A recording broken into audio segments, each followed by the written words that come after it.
Hey, howdy, howdy. Welcome back to the Hardcore Podcast. This is episode 77, and I'm your host, Christopher Norwood. And I'm your host, Robert Melton. I say that as if it's like one word. Christopher Norwood. Christopher Norwood. Christopher Norwood. How are you, buddy? I'm good, as always. I know it's only been 4 days, but I feel like I haven't seen you in like 2 weeks. That's what those long-ass shifts will do to you. Dude, seriously. Graveyards in particular. But You've been up for 24 hours, you said? I've been up for, over 24 hours. And I feel like that like is alone like a 3-day stretch. Yeah. That's what it feels like. With that being said, I'm definitely bumming it today.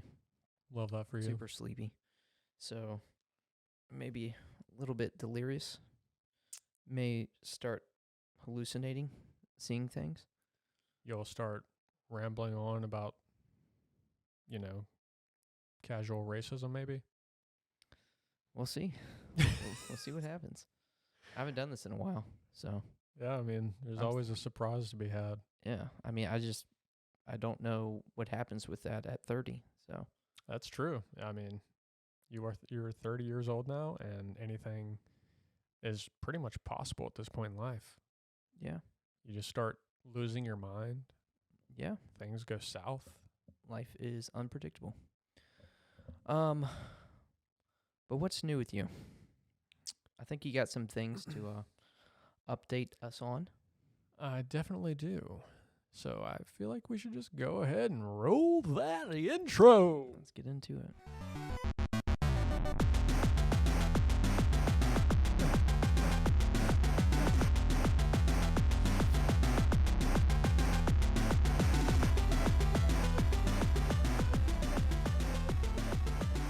Excuse me. Ugh. Sorry. You burping on set, bro? I'm sorry. That's rude. Disgusting.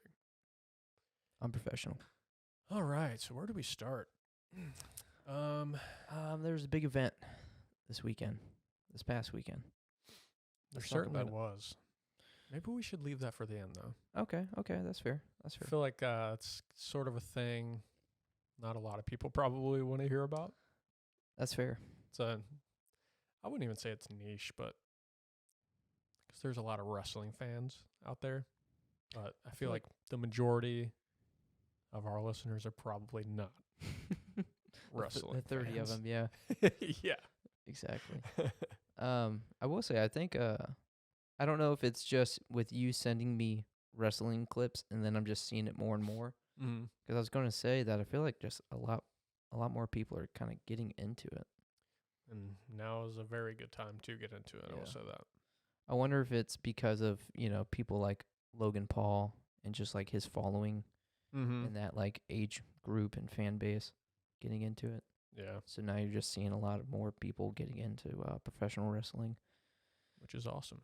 I mean, I kind of recently got back into it over the last year, but yeah. Aside from wrestling, we'll get back into that later. Mm-hmm. I heard you finally beat a game. I did. Just nuts. I cannot believe that. Yeah, so if Are you fibbing? no, I'm not capping. No I'm not capping. capping. I actually beat the game. Credits rolled. On God? On God. Holy shit, dude. Yeah. It's a miracle. So if you do listen or watch, you know that I've been playing Xenoblade Chronicles. For the last 6 years? Yeah, and for the last few months, I think maybe I started this year or late last year. But the past 2 weeks I've really been going pretty ham on it. I feel like you started it this year. Yeah, I think it was this year. I've had the game for a while, but yeah, I think it was this year when I finally pulled the trigger on that. But I did look it up after we had talked last week because I was asking about the playtime to beat it. oh, okay. And it said, I guess the average playtime to beat it was about 57 or 59 hours. Okay. Yeah, I was right at 53. Yeah, it's not bad. But for the last 5 to 10 hours, I was playing on like the easiest mode, casual difficulty. Less grindy that way. Yeah, it's still grindy. That's the thing. So yeah, I can see how it's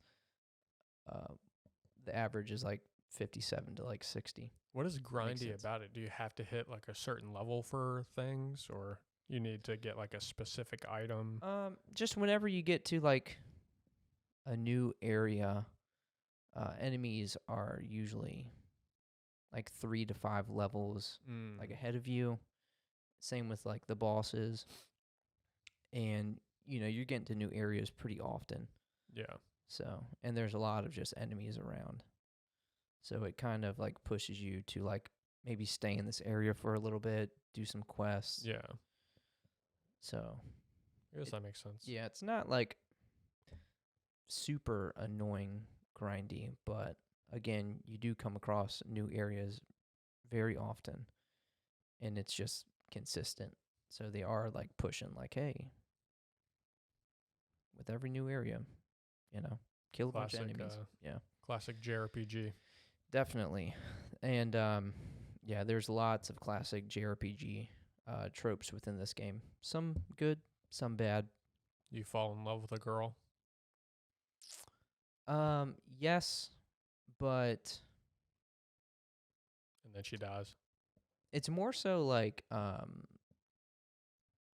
female characters are like have all you can tell early on that like they have a thing for the main character Shulk. And he's almost like that kind of cliche, like oblivious to it. Yeah. It's more so he's that. Cloud. Gotcha. Yeah.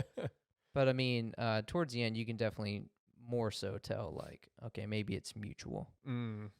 But I will say, I was a little let down that there wasn't some type of Like romance. Yeah, just like I don't know, like there was like a final kiss, like finally they kissed. There wasn't anything. You got to like play that. Xenoblade Chronicles too. Well, I've played the second one, and it's different characters. Oh, is it? Oh, Yeah. okay. Yeah, it's been a while. The old I'm Final now- Fantasy.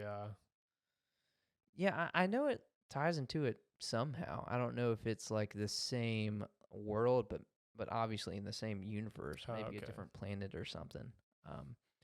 But it'll be cool to go back now that I have that context, because I can't remember if there was anything that was like that would have been mentioned in the first game. So now Mhm. that I've beat it, I'll be able to catch on to those things. If so, Yeah, that's fair. Yeah. But how would you rate this game? Given it's pretty dated, Yeah, this game came out, I think it was 2010 on the Wii, of all things. Damn, that's so crazy. Yeah. But the Switch port, it does look pretty good. Was this remastered? Yeah, this was a remaster. Yeah, okay. Yeah, this wasn't a remake. This was a remaster. But I can, other than like resolution, some texture, graphic fidelity, I couldn't tell you if anything else was like added in. About 4/5 of the way, I would have probably reviewed it differently, given it a different score. But I feel like the story ended really strong. Okay. Like those last few hours were like really strong. Other than some tropey stuff that was just kind of annoying. But I would give it, taking into account its age, I would give it an 8. I'd give it an 8 out of 10. Yeah, I'd give it an 8 out of 10. That's not bad. Like I was saying, like 4/5 of the way through, I would have scored it differently. It probably would have been like a 8.5. No. It would have been like a 7. Oh, Yeah, it would've I been see a what you're 7. saying. So it yeah. got better. Gotcha. Yeah. Yeah, because I remember you saying, I think last week, you were saying how you got to a point where you thought was the end, and it was just more, and it was kind of dragging. Yeah, well, So that's the thing. That happened 3 or 4 times in the game. that's so crazy. Yeah. But I like that with the way it actually ended, like no one would have seen it coming. Okay. Yeah, they threw such a curveball, which was really cool. But yeah, no, I'd give it a solid 8, and I probably would have enjoyed it more if I just like wasn't ready to like move on. Like if I was like just really more so immersed in just like wanting to do everything, because there's a lot of cool what are they called? Like heart to hearts. So you'll come across throughout the game, you'll come across like these little icons where, and you see this in a lot of JRPGs, but where if you have your affinity with a certain character to a certain point, um, you can have these like little bits of dialogue to kind of further like that friendship or relationship. So those are kind of fun to like kind of grind and work on. And to do that, you have to have the certain characters in your party to, boost that affinity between them. Yeah. And there's other ways, like you can give them gifts and stuff, but that never really, I don't know, that one, it almost felt pointless because you would give them a bunch of gifts, but that affinity would never really rise too much. So you'd mainly get it for doing like side quests with the characters in your party and just battling together and using different combos and whatnot. But yeah, I mean, I would say the three takeaways from this game, or the three biggest things, are story. Obviously, it's a JRPG. The combat, and then just like the character development. Okay. Yeah, because the characters are. It's not like super deep. The characters don't have like a ton of depth. Again, a lot of them are cliche, but I feel like, I don't know, I kind of like that. There's I feel like enough. when I like watch movies and shows and play games, like I can enjoy it on like kind of like a surface level where it doesn't have to be super in depth, and that's like what this game is. Okay. The characters aren't super in depth. There's some there. It's not like they're basic, but again, a lot of the characters, it's like, oh, I've seen this character trope in many different games. There's nothing like too fresh or new there. But yeah, no, I mean, it was solid. It's super solid. This definitely is not a game for everyone. I mean, obviously JRPGs in general aren't for everyone, but this isn't like an action RPG. This has more of a strategic combat. This has more strategic combat with there's definitely some depth and strategy to the combat, which I kind of like. Like, did you ever play Knights of the Old Republic back in the day? Again, not an RPG, but there's like some depth to the combat there. There's a bunch of like mechanics. Yeah. Oh, there was something that released a little while ago saying that they were still working on that. Yes, I did recently see that because for whatever reason it came out that some people kind of thought it was like dead in the water. I guess from the rumors and all that stuff about them canceling that bounty hunter game. That and just probably just not like hearing anything about it for a about while, but they did reassure us that it is still alive and well and in the works. So that's exciting. I know a lot of people are super stoked on that. We need that. Yeah. Now we'll always take a Star Wars game. That one specifically, but yeah. That one specifically, and Outlaws. And Outlaws. Yes, for sure. But yeah, that's really cool that it has strategy. I'm a big fan of strategy too. Not a game specific to strategy like Civilization 5. Like, I could play that game, but that's a fucking time dump, bro. You got to put a lot of time into that game. Yeah. I feel like that's just a game. Like a learning curve. Like Mikey, he's really big into Civ. It's just a game that you can, from what I gather, it's just a game that you can kind of always come back to. Like, hey, I'm bored. Let me go. I mean, I don't know how the game plays, but like, let me knock out a round or something. Let me do a battle, or, it's just a game that you can kind of just always come back to. Yeah. You never like fully drop a game like that. Dude, I went to my older brother's Steam page. Like recently? Yeah, probably like, I don't know, last week, some point. Just looking at what games he's like played and stuff. And bro, oh my god. Is it all just like it's real-time strategy games? Yes, it is. I think the one that was like pretty different in there was Valheim. Oh, really? Yeah. Didn't he really get into Xenoverse? I don't know. He may have, but I don't think it was on PC. It may have been on like PlayStation or something, but I don't remember seeing it in there. Gotcha. But yes, he had a long long list of all those real-time strategy games. With lots of hours. Yes, I'm saying like multiples in like the 400 hour range. Oh, wow. Yeah. Yeah, that's another thing. I think if you are into those games, you're not ever putting just 30 or 40 hours into them. Like Yeah. you're dumping some time into them. It's absolutely nuts. Because I mean, he's got a good grasp, but like games like that definitely have a learning curve. Yeah. And he's been into those for quite some time. Mm-hmm. Sorry, I'm trying to pull up his page. I'm curious if I can see it here. Oh, it's private. Oh, well. And it's interesting because, like, if I was to play a game like that, I'm not really thinking tactically, you know? Right. But since he's, like, played these games for so long, he probably has, like, there's probably different, like, formations that he kind of can use throughout the different games, Oh, yeah. you know? Like, the different tactics and stuff, which is just kind of neat. Like, Yeah. like, actual legit, like, probably, like, military tactics. Mm-hmm. Like Yeah. formations and whatnot. I remember years ago, I'd expressed a little bit of interest in playing one. Mm-hmm. And he was like, all right, bro, here's what you want to do. You got to get the high ground and you want to form this formation, blah, blah, blah, blah. And I was like, I'm just trying to play the game, bro. Yeah, seriously. Yeah, like formations and all that. Yeah. But he was like, I think one of the first games I remember of him playing like that was like Final Fantasy Tactics. Not exactly real-time strategy, but see, that I can get into. Yeah. I like tactics, kind of, you have a grid, Mm-hmm. and it's like, I mean, I just always called them tactics games. Yeah. But, you know, just like that tactical strategy game where you usually have some type of grid, like Fire Emblem's a big one. Mm-hmm. Like, I can get into those games for sure.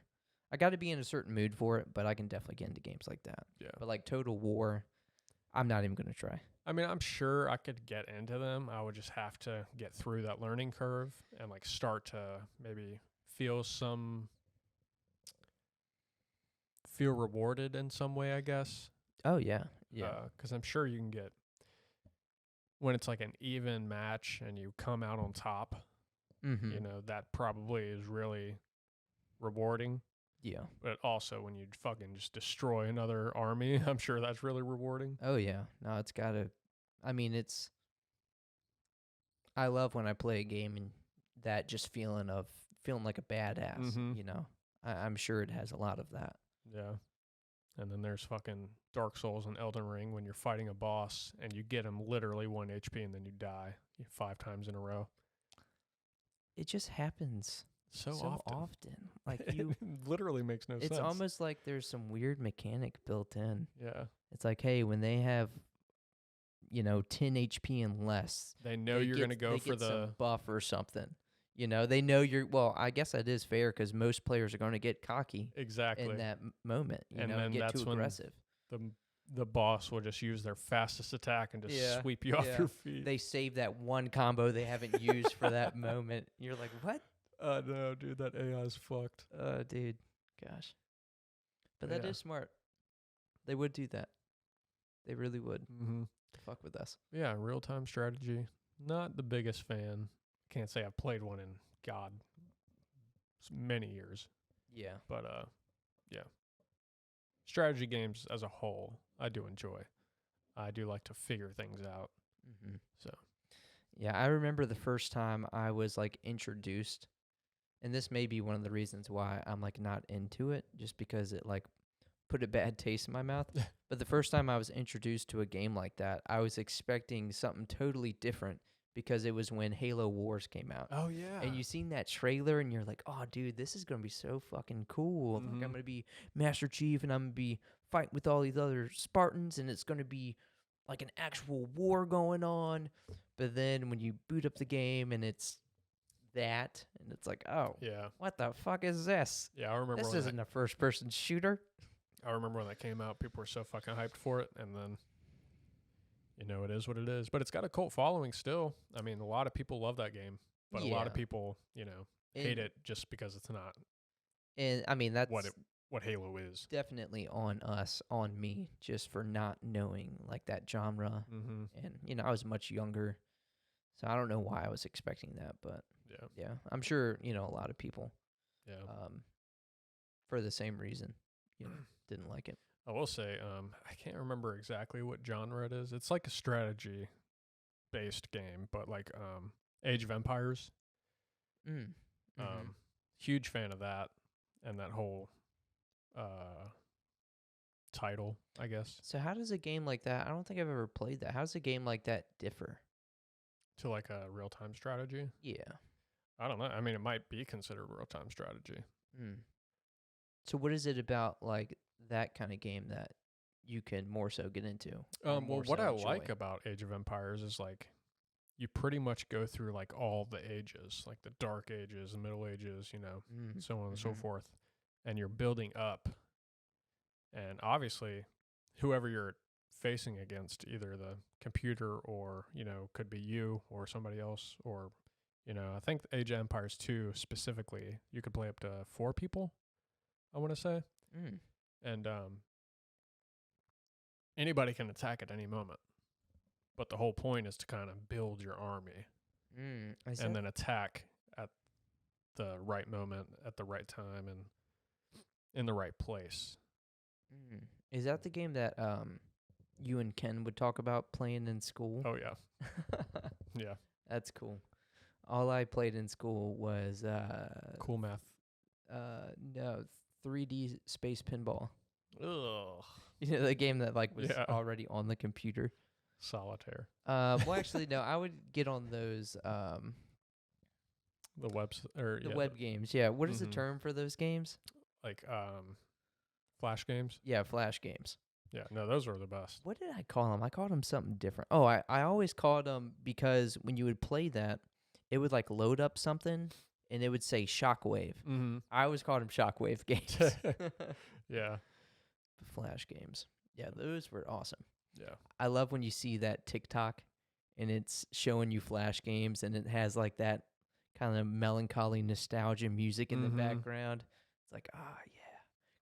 CartoonNetwork.com. Dude, seriously, those were the best. Or Disney and Nickelodeon. Yeah, I remember such fun games. The Teen Titans fighting game, and Teenage Mutant Ninja Turtles, Transformers, Mucha Lucha. Good shit. I know. Foster's Home. Fucking free games as a kid, man. Hard to beat. Oh, dude, I remember logging in to, I don't know if you were able to create your own, but I think you were kind of just given one. But I remember logging in and creating an account for Neopets. Oh, really? Yeah. I never did that. I wonder if Neopets is still a thing. I think there was like a comeback, like a resurgence, a year or two ago. But yeah, I don't know if they're like that popular anymore. For sure. I mean, they used to be huge. I know. I mean, everybody knows what Neopets are. It's weird because like I can picture the font. I can't even picture a single Neopet. Like I don't remember what any Neopet looks like. Yeah, they didn't do a good job on the branding on that part, I guess. Yeah. Tamagotchis. Those were legendary. But yeah, again, that was the time when everyone was just obsessed with like just creature taming. Yeah. Fucking Pokemon did it right. Digimon. Yeah, Pokemon, Digimon, Monster Rancher. This is super niche and random, but fighting Foodons. Fucking There's so many. There's so many. I mean, that was like the era of that genre. Yeah, that was our childhood. I know we talk about this all the time. There's your Pokemon reference. There you go. I feel like I live in a constant state of nostalgia. Same. It's the best feeling. And reverting to childhood shit. Well, we're 30 now. That's all we can do. Yeah. It's all down from here. I feel like it's a symptom of depression. Some type of depression. Probably. Adult depression. Where we're like, we're going to go back to simpler times.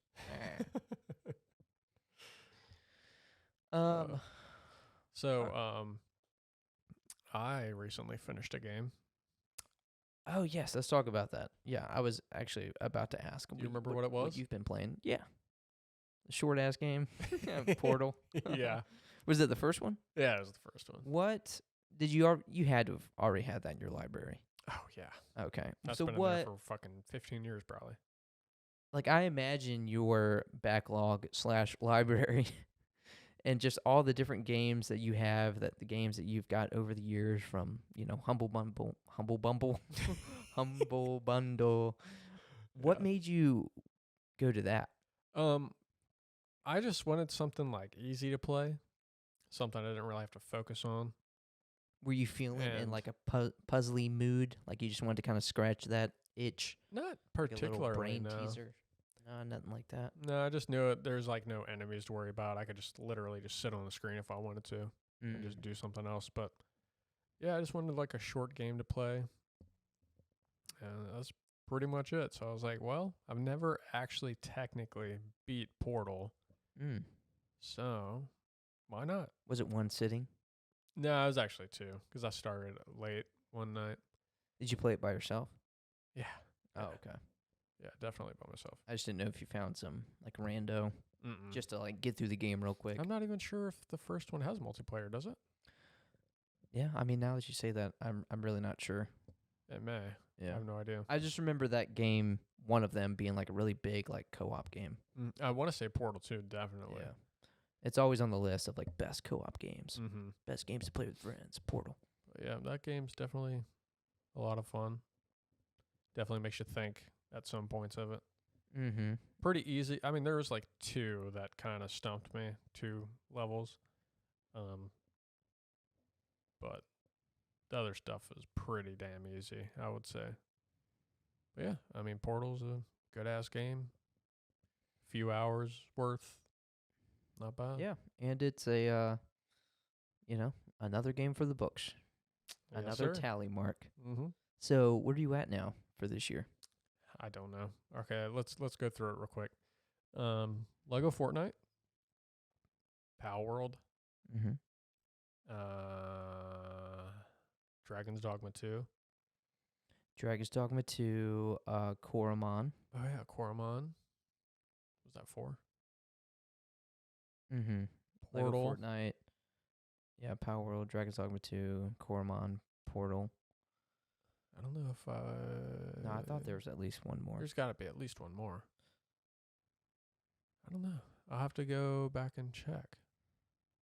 I need to write this shit down. Yeah, because I think you had like 2 on me. Maybe. Well, now you have 2 on me, with me now beating Xenoblade. Because I think I've been like averaging 1 a month. I think I'm at that point. Because again, I'm also Lego Fortnite, Power World, Ghost of Tsushima, Xenoblade.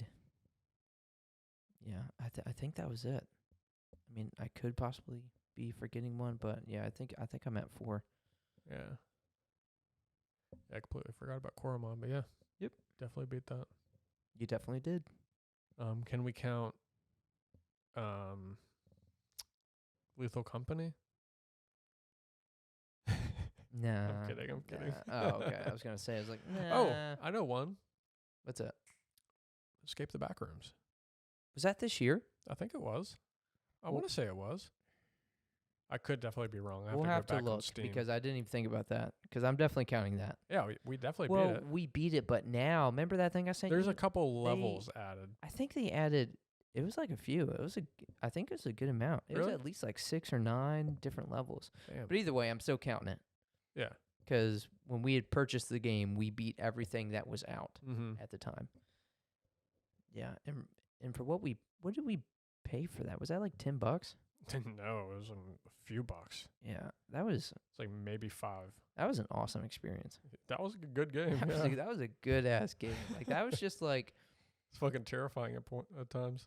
weirdly, but it was just genuinely fun. Mm-hmm. You know, like that's a game that is what like gaming's obviously all about. Just Mhm. having some fun. Yeah, exactly. Yeah. Fucking running through the damn corn maze with a dude following you. Well, I just Hey. love, yeah, I love that the apartments, and you're looking for those certain like letters or numbers or something, Oh yeah. and you're going through all the rooms, but you're trying to stay away from that one guy and the dogs. Yeah, dude. Hey, hey, hello. Oh God, shit's terrifying. Yeah. Yeah, it makes me want to play that again.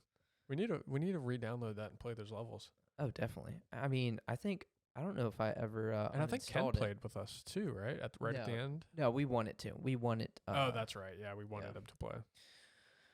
Oh man. Yeah. Oh, Ken. Yeah. R.I.P. Not sure if he's alive. Yeah, it's weird that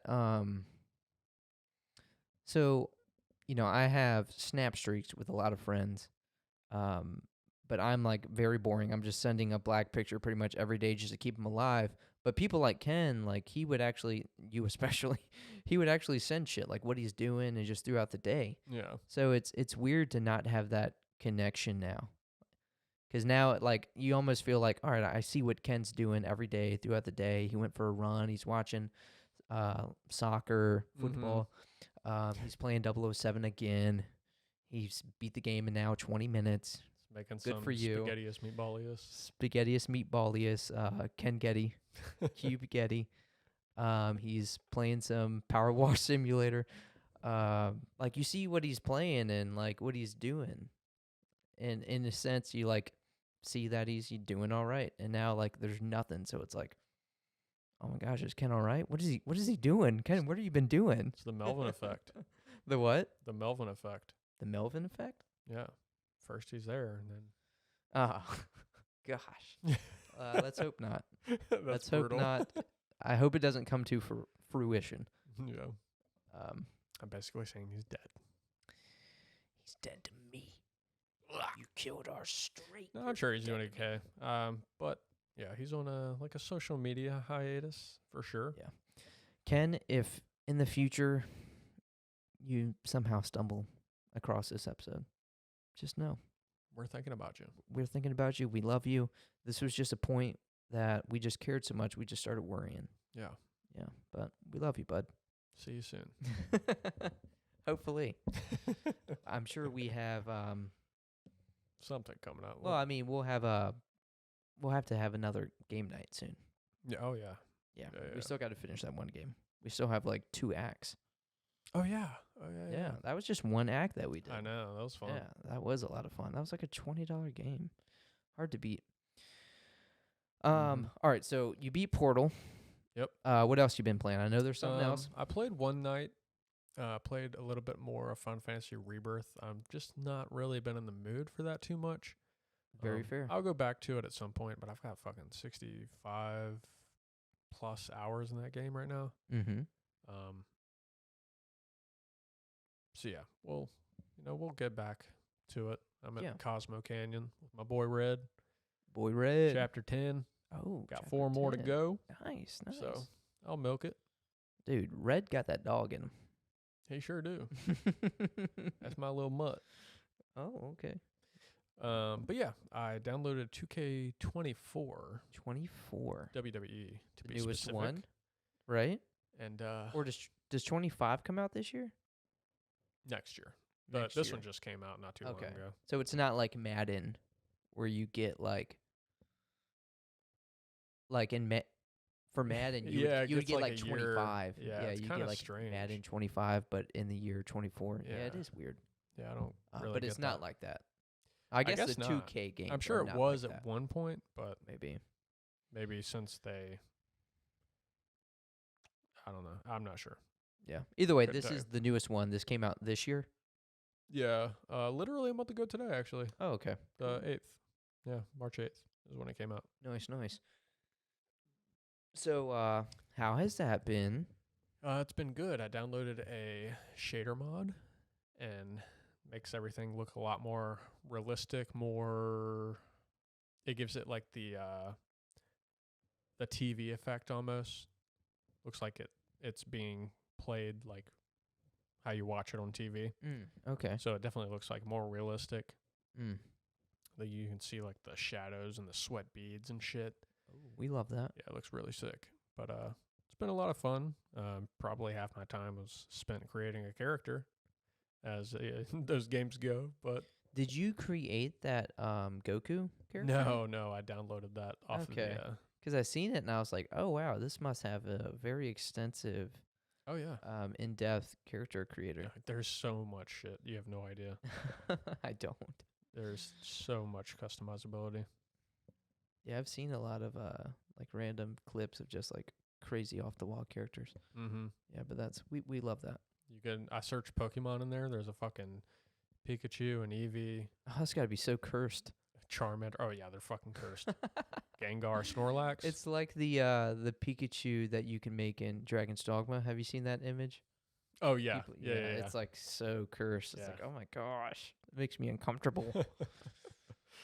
But for what the Goku is, it does look pretty realistic because they actually have his hairstyle in the game, which a lot of video games do that because Goku is so fucking iconic. Absolutely, yeah. But yeah, really cool. Definitely enjoying that game. It's a wrestling game. Can't really say too much about it. Right. I will say there's definitely pretty good upgrades from last year's 2K23. Because you were also playing that this year a little bit. You were dabbling in that. I think it was last year, but Was yeah. it? I think so, yeah. Time is weird. Time is definitely weird. Time is weird. Yeah, it's been a little while since I played that. But yeah, that was good, but this one's kind of sorted some shit out, and the graphics and the models kind of look a little better, which is cool. It's always cool when it looks more realistic. Yes, absolutely. But yeah, that's it. Cool. Shit. Today's the 8th. I'm just trying to see when like how far away like Sandland is. Ooh, okay, so Yeah. that's the 26th, right? Yes. So we have about 18 days. So that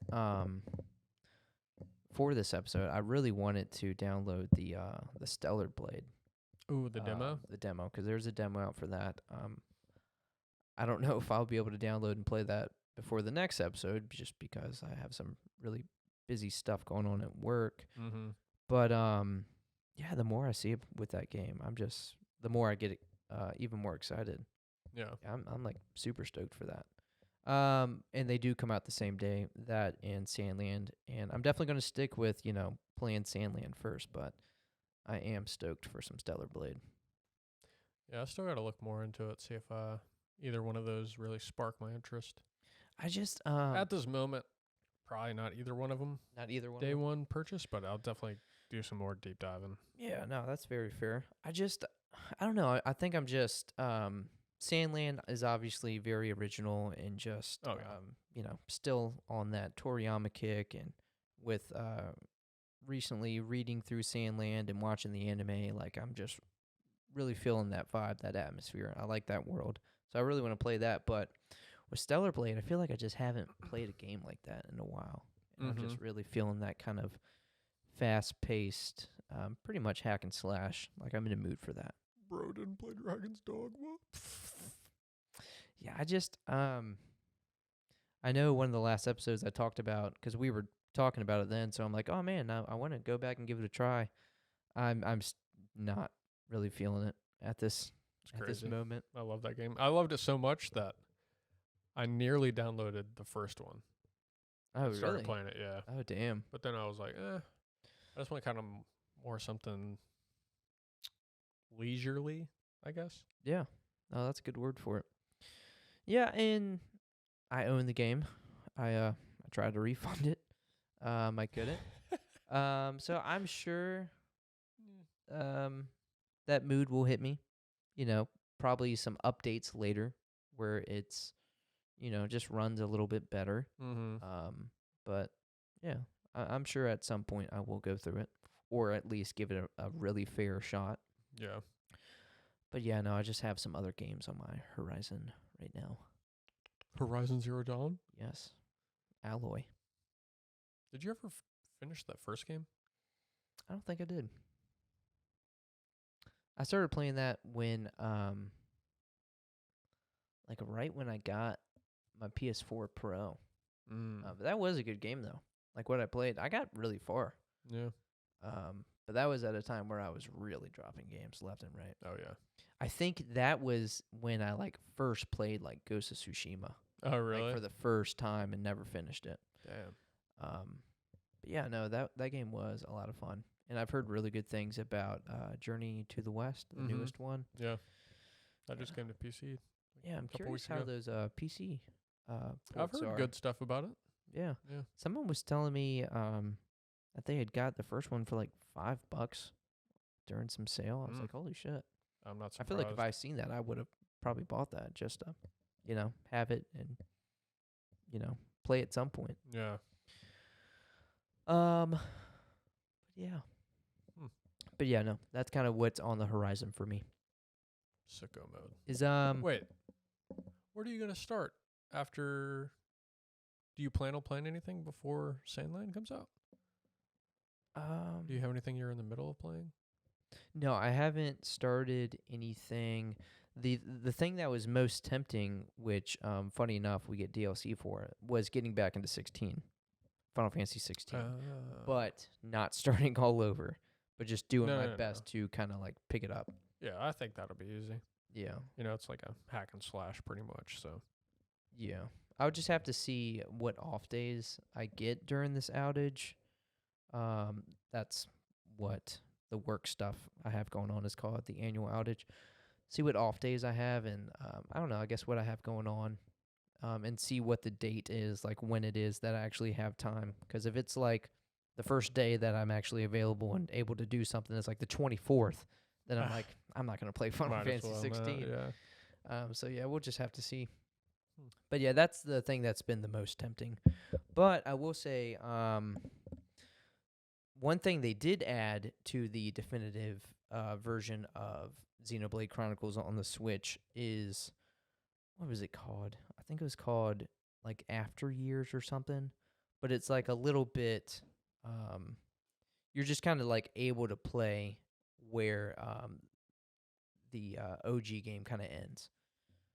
Again, I can't remember, like After Future or Linking Futures, After Years, something like that, but you're able to kind of continue the story a little bit. So I had started that for like 15 minutes just to see what it was like. And it's weird because it doesn't like take your like save and everything you had on over. It's like its own separate game. Oh, interesting. Yeah, because I ended the game at like level 73, 74. But with this, you start at level 60. You don't have any of like the equipment and all that.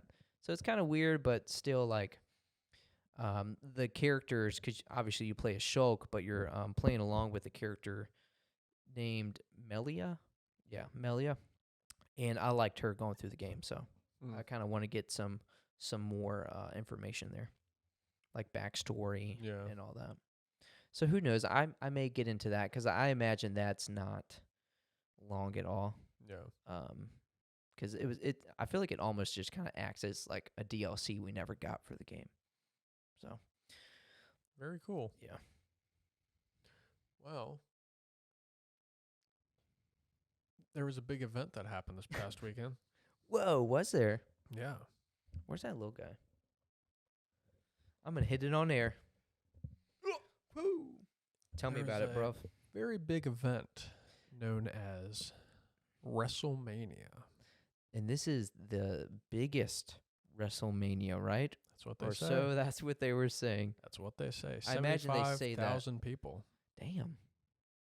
In Philadelphia. How do you know how much tickets were for something like that? It varies depending on the seat. The seat, yeah. But I think I seen a seat because I looked for $16,000. What? Yeah.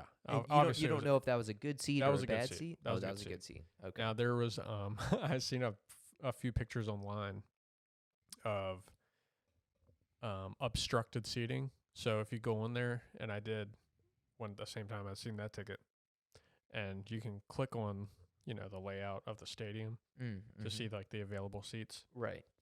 And there were some that were under obstructed seating. What does that mean? Meaning the view is blocked. Oh gosh. Yeah. And there was one with like literally the light operator was right in front of the seat. I seen a picture online of that. So a seat like that, literally obstructed. You are probably watching like one of the big screens. Oh yeah. Oh yeah. I feel like a lot of people are probably like watching at the big top screen. of the stadium. Got That's you. sitting 75,000 people. So you're far away. Yeah, Very far. Still not. And that's the a best. $500 ticket. So That's a $500 ticket. Okay, I was expecting worse. Yeah. But I imagine, like, it probably like sells out really quick. Oh yeah. Something like that. Oh yeah. I mean, it was sold out. So. So you were just looking to look, or did you have like a split thought of like, if I could I do this? if I could get a good ticket Could we do this? and at a good price, I definitely would have went. But Yeah.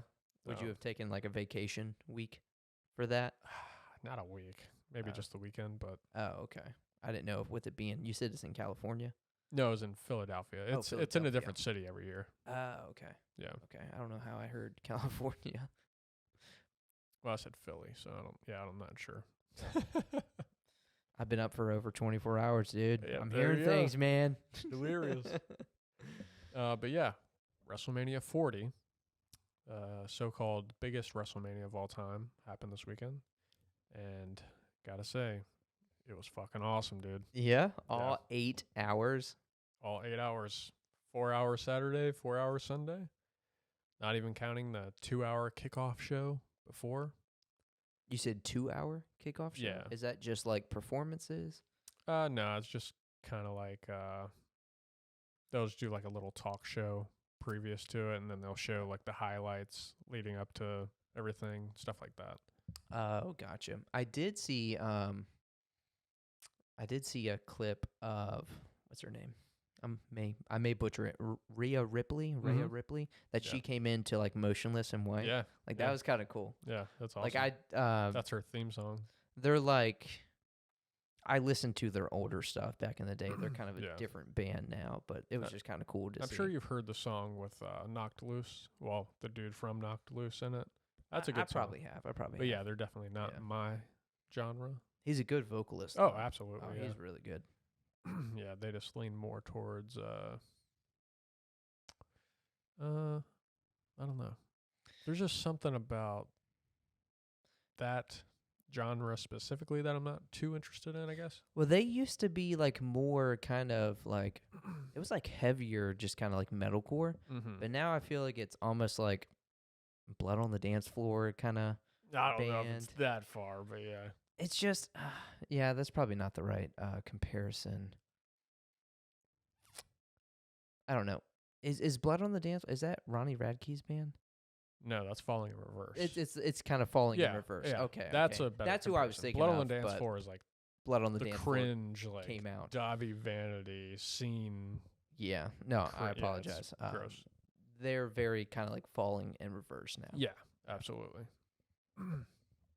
But yeah, that was a very cool entrance. That was the first match of the first night. So oh, wow. That was very surprising. And unfortunately, that match wasn't the best. No? Yeah, I guess Becky Lynch, who she was going against, had strep throat all week. So I think they cut the match short because of that. So it was like pretty short-winded. So when you say like it wasn't the best match, I know you said they cut it short, but is that just like, you know, the choreography just like wasn't good? Like I wasn't immersed. I didn't believe it because like the acting like wasn't there, or is it like both? It's like a culmination. Okay. It was a good match for what it was, but it was very short. You could tell like leading up to this match, it should have been like way better. Okay. Because this is like a championship match, and was it like hyped up for a while? Yeah. Like, I'm gonna beat your ass. Yeah, for that months. belt's mine. Yeah. Do you ever you know, you see clips of it all the time, and even when last I was at my parents', I think it was Seth Rollins. Yeah, but what day was that? Probably a Monday. Like a Monday night Raw, is that what it is? There was one point where I think it was Cody Rhodes, and he was like, it was a kick to The Rock, and it was just like this far away. Yeah. But it was like really obvious. When you see things like that, does it take you out? Or are you just kind of like, not really. I mean, you're just so like engrossed where it's like, I mean, obviously we know it's fake, but you know, when you're immersed in it, you're not really thinking that.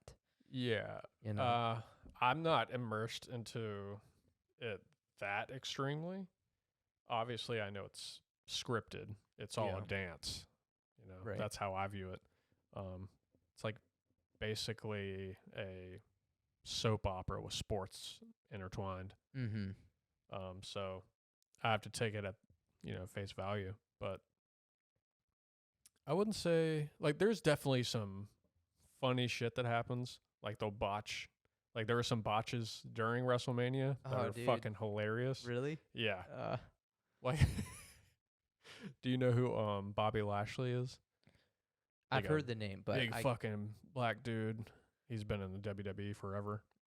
I can't like put a face to that name, but I've heard that name many times. Well, there was a match with him and two other dudes against this other trio, and it was literally the last move before the match ended. And they set up a table inside the ring, and they went to go put this dude on the table, and one of the legs gave out. Like, the foldable tables, like the metal legs, it like slipped because it wasn't locked in all the way. Right. And the table at the same time broke in the middle because all the weight, because obviously they're made to break. Right. So it was just so funny. So they grabbed another table and then they finally did it. And the leg was starting to bow again, so they had to make sure it was locked. It was just funny. Fucking hilarious. But yeah. So shit like that happens all the time. But honestly, I love to see botches like that. Right. Well, it's kind of like, I mean, it may sound bad, but like, people that like NASCAR, some of them are like wanting like a wreck to happen or just something exciting like that. Yeah. I feel like it's the same thing. I mean, it's why we watch the UFC. We just want to watch people get hurt. There's something about the human brain that loves to see chaos and shit that isn't of the norm. Right. And it is fucked up though, as far as NASCAR. Like, obviously that's what you want to see, but you don't want other people to die or get hurt. Right. I guess a better example is, as in taking you out of the immersion, but like people liking it is like when you're watching like Saturday Night Live and they like break character. Yeah. People love that. Yeah. They love seeing that just like raw kind of human moment. Yeah. I don't know if you can say that's for the same reason as like with that example in wrestling, but I feel like there's something entertaining about that. Oh yeah. Yeah. It's wrestling is so strange because people are either like, oh, it's fucking fake. Why do you watch that shit? It's so childish. But like, it's so fucking entertaining. It's pretty much reality TV with people literally getting hurt. Like, if you think it's fake, then you fucking jump off of a ladder onto a table. You know what I'm saying? Yeah. Like, these people are literally risking their lives. Like, look at the fucking Undertaker. No, it's definitely... He don't even remember the match that he fucking lost at WrestleMania and lost his streak. It's scripted, but like you said, like a lot of that stuff is like very painful. Yeah, fucking Rey Mysterio killed a dude in the ring on accident. Still fucking, that's just nuts. Yeah. But my favorite moments, and again, this is just coming from like clips that I see, is just how unrealistic some of the stuff is. Like it'll be a clip of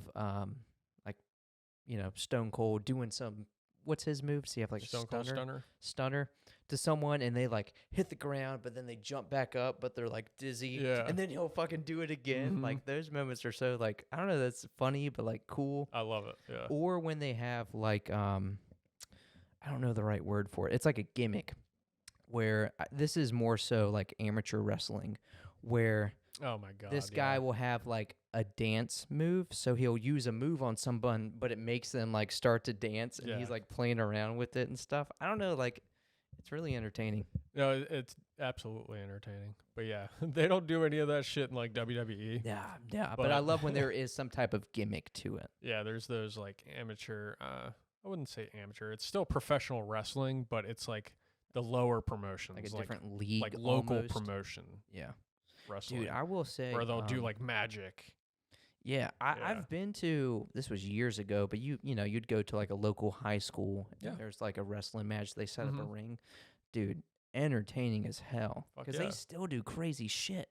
They're still like back flipping off of ladders and Mhm. fucking throwing this dude over. And like, I don't know. I would love to go to one of those. Yeah. Like a more so like local wrestling match. I feel like that'd be fun. Yeah, dude. It's fucking fun. Just getting hype with the 150 people that are there. Yeah. So for this WrestleMania, in total, there were 13 matches. And I predicted every single one of them correctly. I remember when I initially asked you, like, hey, what are your predictions? So that completely came true? Yeah. All of it? Yep. Dude, that's pretty cool. So I will say the only one that I kind of got wrong was the 6-pack ladder match, which means there was 6 different teams. So there was 12 people in this match, in a ladder match. Mm. And it was for the SmackDown and Raw tag team championships. So there's 4 belts hanging in the air that they have to grab. Now, the team that had these belts had both belts, meaning they had the Raw and SmackDown titles. Now, I was under the impression that whoever won this match would take all of them. And the one team that I thought was going to win it only grabbed the one title, and another team grabbed the other ones. So that's how it was like only half right. You know what I mean? Okay. Yeah. But that was a fucking good ass match, though. There's some crazy shit that happened. So as far as like bigger story plots, like how did that play out? With like the bloodline and Cody Rhodes and all that. So the bloodline, which was Roman Reigns, and pretty much his whole family, like The Rock and the Uso brothers and Solo Sikoa, they were all pretty much against Cody Rhodes. And Cody Rhodes left the WWE a few years ago because they weren't giving him like any Like chance to spotlight? grow. Yeah, they weren't giving him the spotlight in any regard. So he left and he joined a few other promotions that were still televised, but they're definitely not WWE level, like Ring of Honor and stuff like that. And then he teamed up with this one dude who was like a promoter, a wrestling promoter, and they started All Elite Wrestling, AEW. And that is the second biggest wrestling company at the moment. Okay. And then I think 2 years ago now, Cody left that after co-founding it and came back to the WWE in a surprise match at last year's WrestleMania or the year before that. I can't remember exactly. And then ever since then, he's been over because he built up this character after leaving the WWE. And since Vince McMahon kind of stepped down, Triple H has been the head of the creative team. And Triple H seen, what Cody had to offer and was like, dude, this character is fucking sweet, so let's bring him in. And ever since then, Cody's kind of been battling Roman Reigns and trying to get the title from him because he's been holding it for fucking 1,300 plus days. Well, last year, he went up against him at WrestleMania in the main event, and he lost. Cody lost? Yeah. So, and the whole thing was nobody from Cody's family, because his dad, Dusty Rhodes, was like an OG wrestler with like Hulk Hogan and Ric Flair and all them. And that was the one championship that he never held, was the WWE championship. And Cody's brother, Dustin, otherwise Gold Dust, he never had that title either. So Cody was like, I need to do this for my dad, who'd passed away a couple years ago. Oh, okay. So it was like a big deal to him. And up until a couple months ago, nobody thought it would happen until Cody won the Royal Rumble again. And when you win the Royal Rumble, you get a title shot at WrestleMania. Or you get to pretty much pick your title shot at WrestleMania, who you want to go against. And he won it 2 years in a row. And the other person that did that, I think there's been a couple people, but the last person to do that was Stone Cold back in like 2001. So it's been a long fucking time. Right. Back-to-back Royal Rumble. And then, you know, there's this whole thing with The Rock, who came in and was like, this is the biggest WrestleMania of all time. Who wants to see The Rock against Roman Reigns at WrestleMania? And it was split, dude. Like, people fucking hated the idea because they want Cody to do it. They're like, he's got this shot. If he doesn't do it now, he's not going to finish his story. You know, do this for his dad and all this. And this is years of storyline built up to this. And then The Rock comes in trying to steal a spotlight. Okay. And they're like, oh, fucking Mr. Hollywood, why don't you go back to Hollywood? And then The Rock turns heel. He's like, no, fuck you.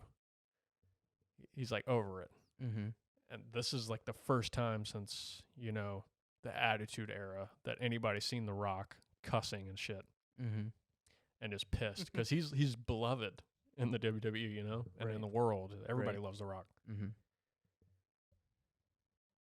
So then there's this idea, you know, after weeks and weeks and a couple months of this feuding between The Rock and Cody and Roman and all this.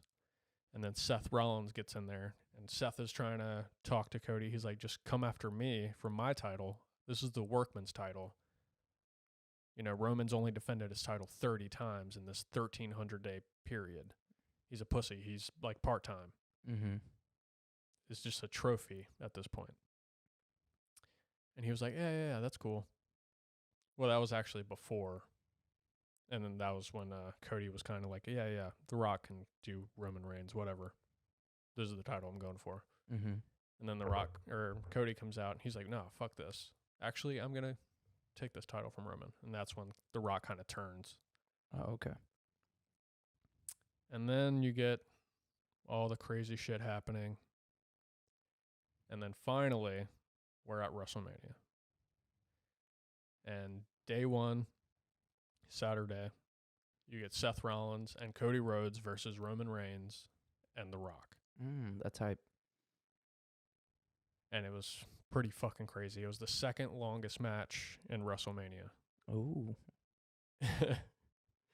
And yeah, shit got pretty fucking crazy. And The Rock and Roman Reigns, if they win, the stipulation is bloodline rules the next night, which is pretty much no holds barred, free reign, you can do anything. Street fight rules, pretty much. That's if they win. That's if they win. Okay. Well, Saturday, they win. Okay. I'm sure everyone kind of seen that coming. Or not. Maybe they were like, oh, well, if they lose, then maybe Cody has a chance on Sunday. So they did win, though, unfortunately. I predicted that, though. I was like, okay, they're going to win, you know, just to make Sunday way more interesting. Well, that's what I was kind of getting at. I feel like people with, I guess, like the wrestling sense. Yeah. You know, that exactly. Can predict things and know how things go just for the entertainment and hype-wise. They were probably kind of knowing that would happen or predicting that would happen. Yeah.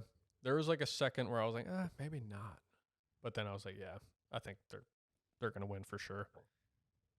Especially when this is The Rock's first match in like almost 10 years. They're not going to lose. Right. How'd he do? Oh, it was awesome. He did. He botched something like very early in the match. He like kind of slipped and fell into the turnbuckle. Oh, okay.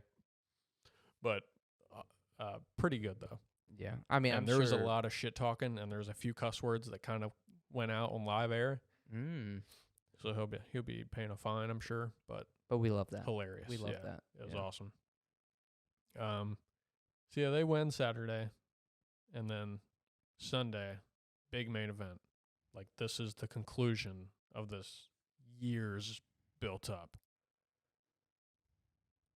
So who's fighting So this Sunday. is Roman Reigns versus Cody Rhodes. Okay. Roman Reigns held the title for 1,316 days at this point. Mm-hmm.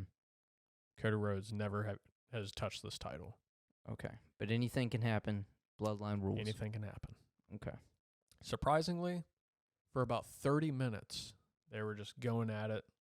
Multiple finishers used. Ooh, just like Roman. There is a really fucking funny point where Roman hit Cody with his finisher, with Cody's finisher, which is called the what the fuck is it called? Oh, the Crossroads. Uses his last name. He hits him with the Crossroads, and Cody kicks out. He's like, man, what the fuck is this move? This shit don't pin nobody. It was just, Roman is a really good heel. Like, he makes you fucking hate him. Love that. Love that. But, yeah, it was just a very hilarious thing. And then right when Cody is about to hit him, I think with the second the second Crossroads in a row, and this is probably maybe the fourth or fifth one in the match that he's doing it to Roman with. Solo Sikoa, one of the Bloodline, come out. Or actually, no, it was fucking Jimmy Uso comes out and super kicks Cody in the face. Mm. And then that's when Jay comes out, which is allied with Cody now, but Jimmy and Jay are brothers. Mm-hmm. Mm-hmm. But they had like a dispute to where Jay is on Cody's side. So Okay. Jay comes out and deals with his twin brother. Mm-hmm. And he comes to the fucking off the ramp, the WrestleMania ramp, and he fucking spears his brother off the ramp, which is probably like 20 feet, into a table. It was fucking gnarly, dude. Oh, dude, that sounds hype. Yeah. And then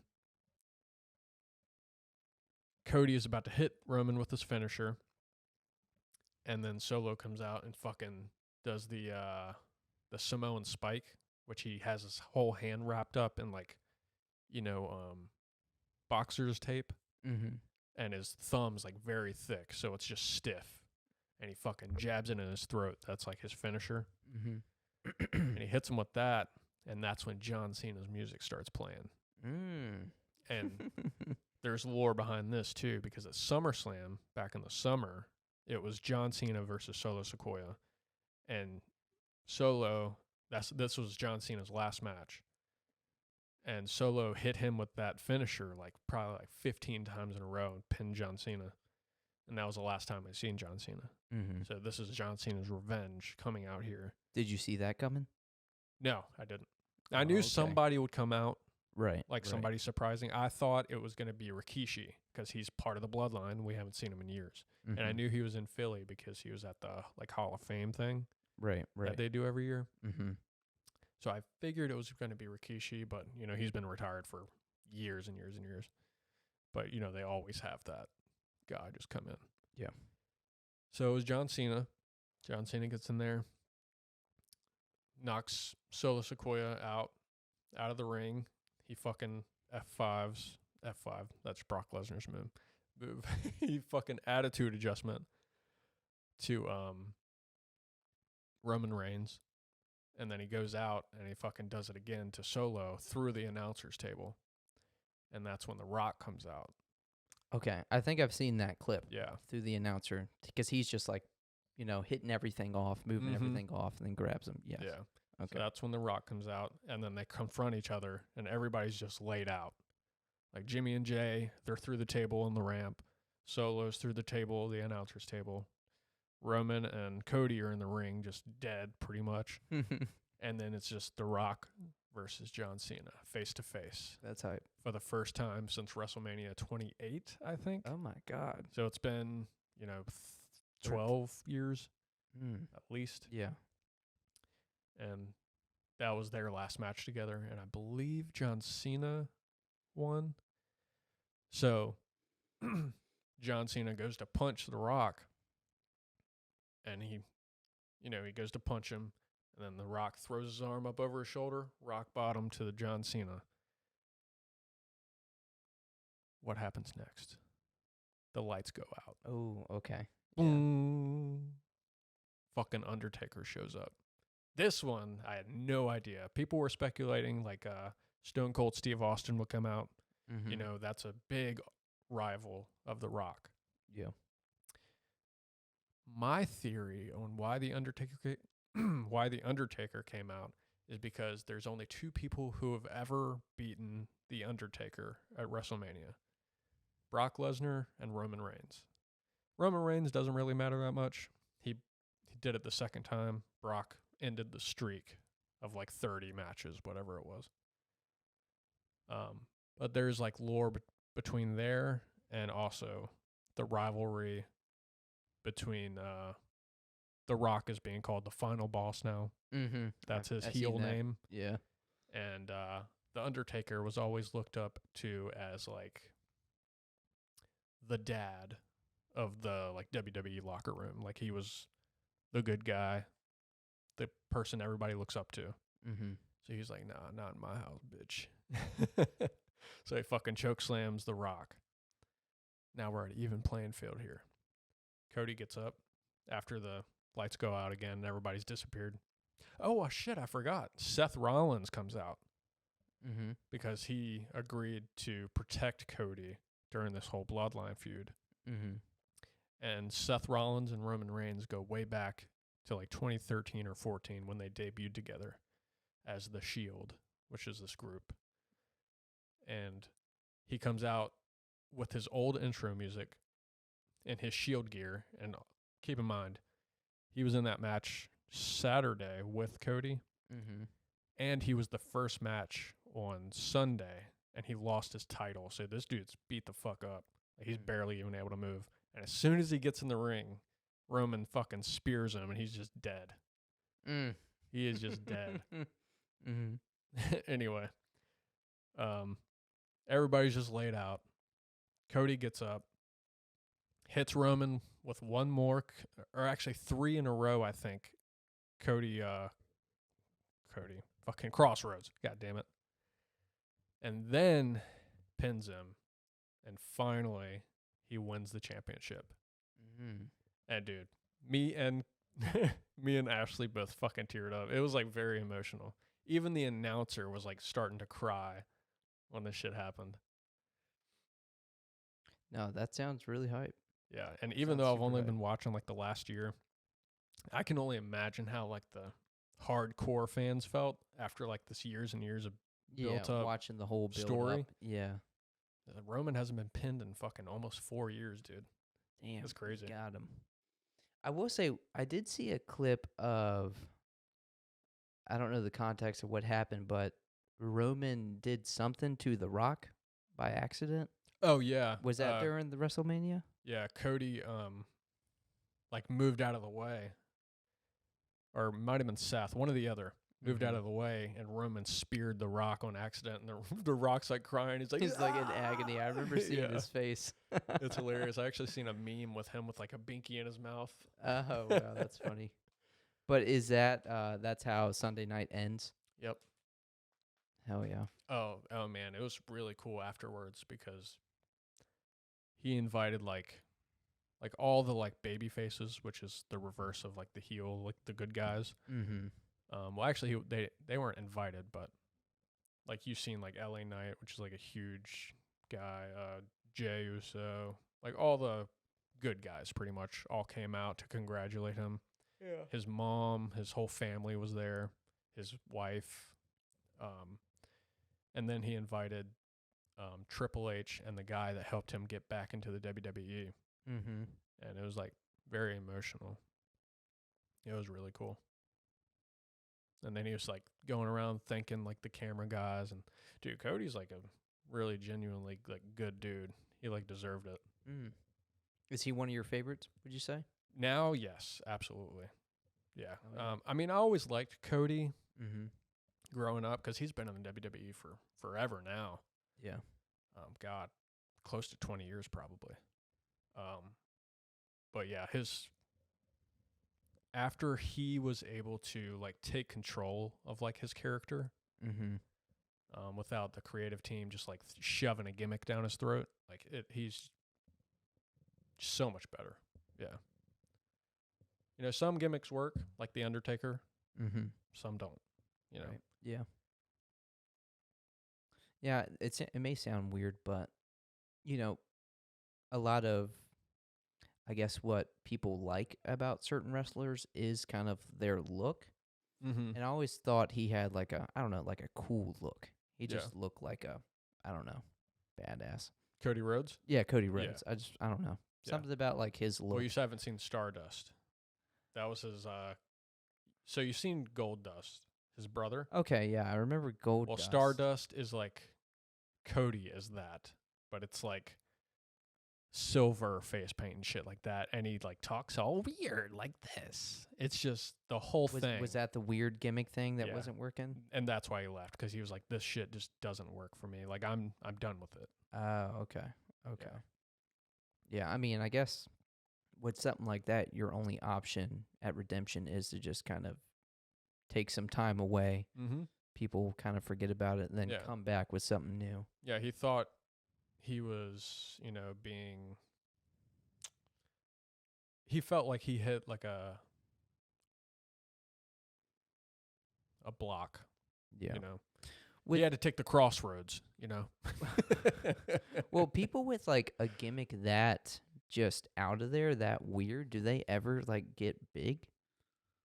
That weird? Maybe no, not. I wouldn't say big. I'd say mid card at most. Like what was how big was Mick Foley back then? Because he had a pretty crazy gimmick, right? He's gone through gimmicks for sure, but Mick Foley Wasn't he like pretty damn huge? yeah, he's definitely a big star, but like not as big as like John Cena, The Rock, Stone Cold, the big guys. Yeah. Hulk Hogan. Yeah. You know what I mean? Like I think he's held a few world championships, but he's mostly known for just doing crazy shit. Crazy shit. Yeah. I mean, which is awesome. Yeah. Like he's the one who's like, yeah, slam into these thumbtacks. Yeah. But You know? imagine like if he was pushed to do like just something that wasn't stupid, Mm-hmm. Like Mankind, that was fucking sweet. I love Yeah. Mankind. But like now I don't know if this is his idea, but like the mandible claw. Like, what? Come on. You choking me with a sock, bro? Yeah. Yeah, that was definitely Just very, very weird. strange. Yeah. But yeah, that match alone, that last match alone, just made everything worth it. And I would say like Sunday, most of the matches were phenomenal. Like Seth lost to Drew McIntyre, and then Damian Priest, who was in the Judgment Day with like Rhea Ripley, it's like their group. He had the Money in the Bank, and he cashed it in and beat Drew McIntyre. So Drew McIntyre only had the title for 5 minutes. What is Money in the Bank? Money in the Bank is pretty much a pay-per-view that happens every year, and you pretty much have like a bunch of people in this ladder match, and whoever grabs this briefcase can cash in a contract at any moment during a championship match and fight that opponent. Okay. And usually when it's placed is like right after a match. Mm-hmm. So the superstar or whatever is beat up. Oh, okay. That way it's an easy win. Yeah. Yeah. So yeah, he cashed in right at the end of the match after Seth lost. Mm-hmm. And Drew was talking shit to CM Punk. He was standing on the announcer's table. CM Punk takes off his like brace and beats Drew with it. And that's when Damian comes out, cashes it in. He's like, I'm cashing it in. Did you see that coming? Oh, yeah. I called it. Yeah. Oh, you called that one? Mm-hmm. I was like, this is when he's going to do it. Yeah. Because he's been holding on to it for fucking almost a year. Gotcha. It was like the perfect opportunity. That all sounds pretty damn hype. Yeah. Start watching, bro. Good shit. Maybe at some point. Check Hulu. Yeah. Oh, it's all on Hulu? Mhm. That's what it was on?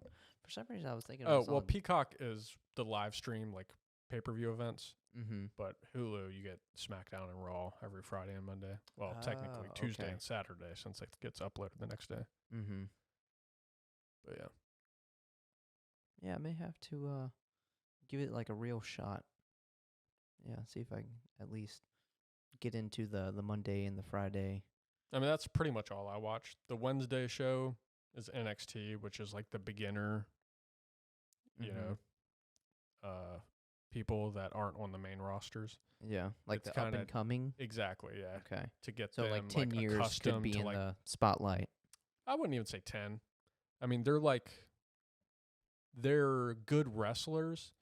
It's just pretty much to get them ready for like the live and like Yeah. the elite level. You're not really getting like story. Oh yeah, there. they get story. Oh, they do get Yeah. story? Yeah. Oh, okay. Pretty much just like the junior show. So it's got good stuff. Yeah. They just don't like travel. Like they have their own like stadium in Florida, I think Orlando, and then Mhm. everything's just shot within there. Oh, okay. Okay. But yeah, Yeah. pretty cool. Hell yeah. Big weekend. Yeah, it was awesome. But yeah, that's pretty much all we got. Yeah, we were talking about wrestling for a while there. Yeah, I didn't But that was realize fun. That was fun. No, I'm glad it was that sick and that y'all really enjoyed it. Yeah, it was cool. Fuck yeah. Well, that has been episode 77 of the Hardcore Podcast. Peace.